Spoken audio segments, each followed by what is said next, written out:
은호 씨의 심리 역시 많이 위축된 상태. 주인집 할아버지가 어떤 분이세요? 무서워요. 맞은 적이 있어요? 조금 맞았지. 그래서 무서우세요? 폭력까지 당한 적이 있다고 했다. 맞지 않으려고 그렇게 열심히 일하시는 거예요?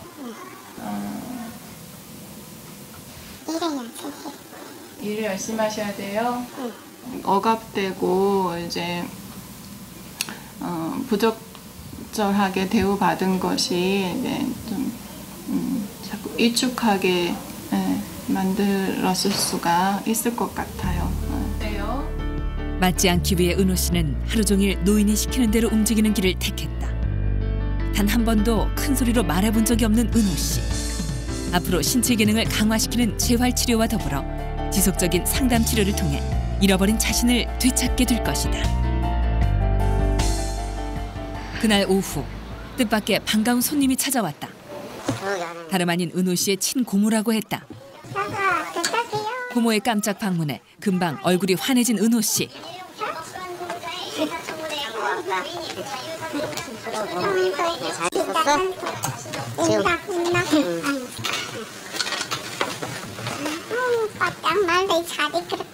그동안 늘 마음이 쓰였지만 육촌 형인 노인 때문에 제대로 왕래조차 못했다는 고모는 소식을 듣자 한 걸음에 달려왔다고 했다. 편안해? 네가 말 좀 편안해? 좋지 뭐. 보고 싶었대. 그런데 걔한테 가볼래? 한테 가봐. 아, 동생 있으셨어요? 그렇죠. 예. 걔는 시키는 대로 잘하고 걔는 정신 이상이 돼가지고 그냥 막 누가 뭐라고 자꾸 이렇게 건드리잖아요. 그럼 막 성질내고 막 팔을 내주고 막 이랬었거든요 그때. 그래가지고 이제 그러기 말썽 부리고 그러니까 보낸 거지. 걔가 일하고 그랬으면 그 사람들이 보낼 사람들 아니에요. 처음 알게 된 친동생의 존재. 동생은 함께 살다가 정신 이상 증세를 보여 요양원으로 보내졌다고 했다. 그렇게 헤어진 후 몇 년째 한 번도 만나지 못했다는 형제.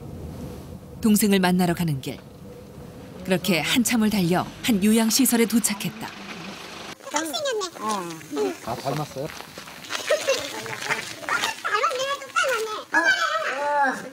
그곳은 정말로 은호 씨를 똑같이 닮은 동생이 있었다. 많이 달라졌구만. 동생을 보자 서둘러 신분증부터 건네주는 은호 씨. 안녕하세요. 잘 모르시고. 이게 형이 갖다 준 거예요. 형 기억나세요? 기억나? 안 아저씨 아시겠어요? 동생? 우리 같이 모시고 오라니까 그러니까 그냥 얘만 먼저 데려가라 그러더라. 아유 가니까 환경이 그 환경에서 살아있는 것만 해도 나는 아유 그러니까 그때 같이 오셨으면. 그때 같이 왔으면 더 좋았지. 응. 동생 보니까 어떠세요? 만약 그때 동생과 함께 이곳으로 왔더라면 은호 씨의 인생은 훨씬 더 나아졌을지도 모를 일. 아이고 어째 못해 나가지고 멍청이고. 모두 후회가 앞서는 지난 세월. 있는 생각. 그 세월을 지나오는 사이 형제 사이엔 더욱 메마른 강이 생겨버린 듯 했는데 형제의 살가움조차 기억에서 잃어버린 듯한 형과 동생. 이제 그 편히 계실 거니까 그러지 마시고.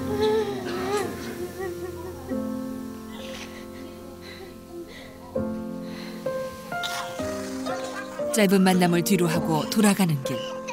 세월의 벽에 가려 형제는 마지막까지 어색함을 감추지 못하고 있었다. 그러나 그때 먼저 손을 내민 건 형이었다. 오고 싶으면 오세요. 오고 싶으면 동생 보고 싶으면 오시라고. 다음에 인사. 아쉽지만 다시 헤어져야 할 시간. 전문적인 치료를 위해 형은 며칠 후 도심에 있는 시설로 입소가 결정됐다. 오랫동안 세상과 단절된 채 살아온 은호 씨. 우선 이곳 시설에 머물면서 사회 적응 훈련을 통해 앞으로의 거취를 결정하기로 했는데 난생 처음 받아보는 관심에 어리둥절한 것일까.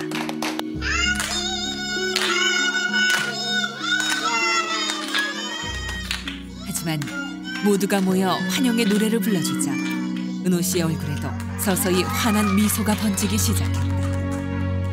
함께 어울려 산다는 것이 얼마나 큰 기쁨인지 진심으로 느낄 수 있기를 간절히 바라보는데 환영식이 끝나고 또 다른 해야 할 일이 있었다. 다름 아닌 은호 씨의 재산에 대해 안전장치를 마련하는 일. 현장에다 넣는 거예요, 돈을. 돈이 이 속에 다 있어. 은행에 가야 돼, 은행에. 은행에 데리고 갈게요. 은행에 돈을 여기다 입금시키는 거예요. 당분간 시설에서 보호하게 될 재산은 이후 후견인단을 통해 관리될 수 있도록 조치가 취해질 것이다. 이제 씨가 그동안 사회와 이제 격리된 생활을 했었잖아요. 그래서 쇼핑한다든지 은행에 가는 일, 시장 보는 일, 뭐 이런 다양한 그런 사회 적응 훈련을 통해서 이제 3개월 후에 우리 씨가 정말 이 사회에 나가서 자립할 수 있는 그러한 이제 훈련을 할 수 있도록 저희가 이렇게 돕도록 하겠습니다. 이어 본격적으로 시작된 사회 적응 훈련. 비록 지적 장애를 갖고 있지만 전문가들의 지속적인 도움이 있다면 얼마든지 건강한 인생을 꾸려갈 수 있을 것이다. 며칠 후 다시 만난 은호 씨는 시내 한복판에서 시설 가족들과 함께 당당히 걸어가고 있었다.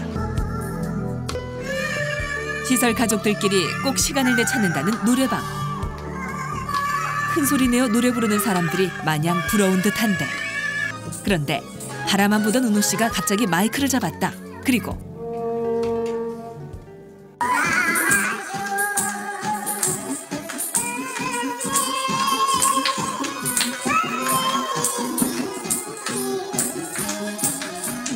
처음으로 경쾌하게 소리내어 노래를 불러보며 그렇게 은호 씨는 세상 밖으로 한 발짝 나오고 있었다. 부모님이 세상을 떠나며 모자란 자식을 위해 마지막으로 남겨주셨던 재산. 그건 단순한 재물을 떠나 은호 씨의 미래요, 희망이었다. 그러나 스스로 지킬 힘이 없어 단 한 번도 자신의 권리를 요구조차 하지 못했는데 언제까지 사회적 약자라는 이유만으로 이들을 위한 사회적 제도망을 미뤄둘 것인가. 이제는 우리 사회가 그에 대해 명확한 답을 내려야 할 때가 되지 않았을까.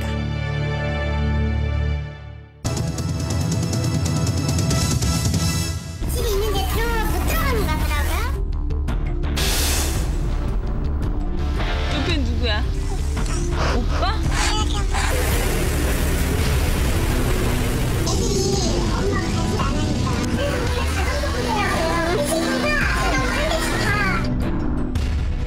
어린 남매들과 엄마가 거리에서 노숙을 한다는 제보.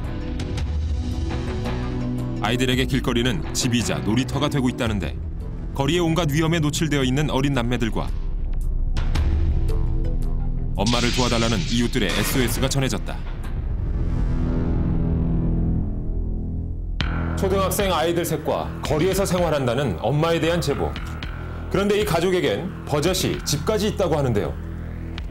아이들과 엄마가 집을 두고 거리를 배회할 만큼 무슨 말 못할 사정이라도 있는 것일까요?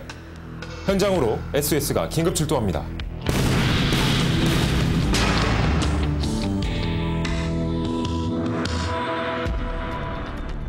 가족들이 평소 잘 나타난다는 곳은 도심 번화가의 한 고가다리 밑.